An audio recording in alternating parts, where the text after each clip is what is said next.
All right, now let's talk about season one version of hope. When a young man and a young woman meet for the first time, they are greatly motivated by hope, and hope does not have a lot of evidence. Why would you go on a date with someone if you don't know them well enough? Because you have a mustard seed of hope. I had a guy last night say, Maurice, I've lost all hope. I just listened to him show his fingers, and I says, I'm now going to prove to you that you're wrong. And he's all, how's that? You wouldn't be in this meeting if you didn't have a mustard seed of hope. And that's all you can work with at first. All right, fear. I want to emphasize, ladies, if you haven't heard us talk about a handbook for my daughter, please keep a journal of some form that is a handbook for your daughters, and then you follow your own handbook. So if your daughter comes up to you and says, Mom, I'm experiencing some fear about going on this date. Hallie, can I use you for a second? What would you ask her? I would get curious about what types of things she's afraid of. Is she afraid because of behaviors that she has witnessed him display? Is she afraid of other things she's seen him do in the past? Sometimes fear is not necessarily a bad thing if it's something that you know you should do. Like sometimes I get a prompting from the Holy Ghost and it's kind of scary to follow through with it. I would just ask her to get more curious about what's underneath it and look at the facts rather than the story that her brain might be creating. Is it because you don't feel safe emotionally or physically? Or is it because you are seeing some behaviors that make you think you might want to go get to know this guy a little bit better, and it's just a little bit scary to do it because it puts you in a vulnerable position? And then I would also help empower her to know that if she does go on the date and she starts to feel like she is unsafe, that it's okay to exit, that she can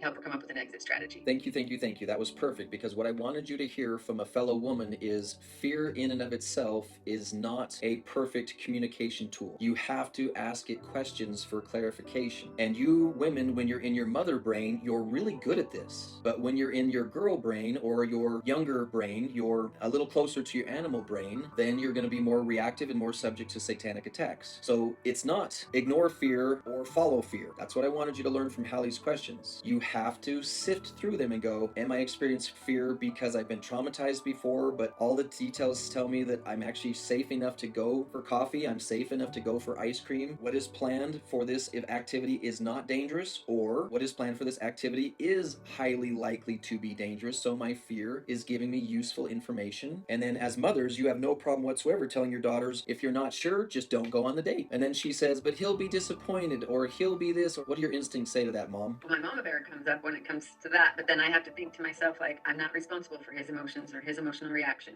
It's okay. He's allowed to have his emotional reaction. I have the right to say no to anything that makes me uncomfortable, regardless of somebody else's reaction. But what if he doesn't understand? How do I explain it to him? No explanation needed. You don't have to apologize. There's no need to justify, argue, defend, or explain. So I want you to notice, ladies, how easy that is for Hallie to access when she's in her mom brain. It's the same for you two. Just pretend that part of your brain is that young woman who is worried and scared, etc., and then just switch into your mom brain and give a mother-like reaction to it. And then trust the mother inside of you. She is wise.